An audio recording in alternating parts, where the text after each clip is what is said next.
এদিকে স্বীকৃতি পেতে চলেছে এনসিপিআই সর্বদল বৈঠকে আমন্ত্রণ জানানো হয়েছে। সোমবার থেকে শুরু হচ্ছে সংসদের বাদল অধিবেশন, আর তার আগে আগামীকাল সকাল 11টায় সর্বদলীয় বৈঠক। সেই বৈঠকে ডাক পেল বিদ্রোহী তৃণমূল সাংসদদের এনসিপিআই সাংসদকে আমন্ত্রণ জানানো হয়েছে সুদীপ বন্দ্যোপাধ্যায়কে সংসদীয় মন্ত্রীর চিঠি। রবিবার বিকেলে 20 জন সাংসদকে নিয়ে বৈঠকে এনসিপিআই কে হবেন লোকসভার নেতা, ডেপুটি লিডার, চিফ ভিপি বা কে হবেন ঠিক করতে সংসদ ভবনে 20 জন সাংসদকে নিয়ে বৈঠকে বসতে চলেছে এনসিপিআই। 21শে জুলাই সকাল 9:30টায় এনডিএর বৈঠক, যেখানে থাকবেন প্রধানমন্ত্রী। 21শে জুলাই এনডিএর সেই বৈঠকেই থাকবেন সুদীপ বন্দ্যোপাধ্যায়, কাকলি ঘোষ দস্তিদাররা, এমনটাই খবর সূত্রে। এদিকে কালীঘাট মিলন সংঘের বিরুদ্ধে এবার তোলাবাজির অভিযোগ। প্রাক্তন মুখ্যমন্ত্রীর দুই ভাইয়ের ক্লাবের বিরুদ্ধে তোলাবাজির অভিযোগ। এলাকায় থাকতে দেওয়ার নামে টাকা তোলা হতো, প্রতি মাসে টাকা তুলত কালীঘাট মিলন সংঘ ক্লাব। ঝুপড়িবাসীদের থেকে টাকা তুলত কার্তিক এবং অজিত বন্দ্যোপাধ্যায়ের লোকেরা। কালীঘাট মিলন সংঘের বিরুদ্ধে তোলাবাজির অভিযোগে সরব হয়েছেন স্থানীয় বাসিন্দারা।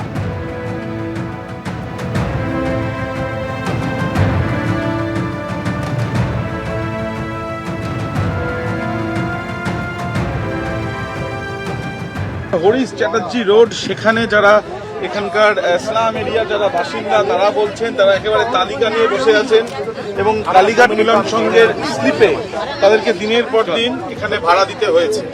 এখন স্থানীয়রা জানাচ্ছেন যে এই জায়গা কলকাতা পোর্ট ট্রাস্টের অন্তর্গত, তাহলে কালীঘাট মিলন সংঘ কেন দিনের পর দিন এই টাকা নিয়ে গিয়েছে? অনেকেই বলছেন এটা তোলাবাজির টাকা, এমনটাই তাদের বক্তব্য। ছাদ ভেঙে গেছে, কি বলেছিল? তোকে মতলব ঘরে ভাড়া দেবে না, তোরা ঘরটা তালা বন্ধ করে ঘর দিয়ে বেরিয়ে যাও, ঘরে থাকতে হবে না, এরকম ভাবে বলতো। এখন তো ছাদ পুরো ভেঙে গেছে, দুদিকে জানলা নেই, পুরো প্লাস্টারটা ভেঙে গেছে। তারপরেই আগে মাসে ফোন করে বলছে টাকা দাও, আর 1000 টাকা মাসে দিতাম, আর দেরি হলেই বলতো কি ঘরটা খালি করে দাও, তালা বন্ধ। কে বলতো এটা? এইটা ওদের লোক বলতো। ভাড়া দিয়ে থাকতে হতো? হ্যাঁ, ভাড়া। কাকে? ষষ্ঠী মানে দেখা বন্দ্যোপাধ্যায় কে? ষষ্ঠী ব্যানার্জি কে ভাড়া দিই। আচ্ছা, তো ওনাকে কত টাকা করে ভাড়া দিতেন এই ঘরের জন্য? 100 টাকা করে ভাড়া নেয়। এই কালীঘাট মিলন সংঘের প্যাডে হ্যাঁ, এই টাকাটা কে নিয়ে যেত? ওনাদের লোক ষষ্ঠীটা কখনো আসে, কখনো লোক পাঠাতেন, লোক নিয়ে যেত। কেন ওনারা ভাড়া নিতেন কেন? এই জায়গাটা কি কালীঘাট মিলন সংঘের বা কারোর নির্দিষ্ট প্রপার্টি নাকি? আমরা শুনেছি তো আগে নাকি আমাদের নিজেদেরই ঘর ছিল, কিন্তু এখন তো ভাড়া বলছে সবাই। পুরো ফ্যামিলিকে দিতে হয় এরকম টাকা?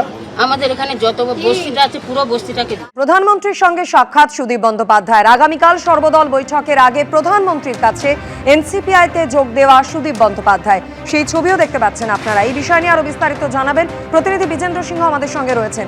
বিজেন্দ্র, সোমবার থেকে শুরু হতে চলেছে বাদল অধিবেশন, তার আগে কি স্বীকৃতি পেতে চলেছে এনসিপিআই, কি জানতে পারছো?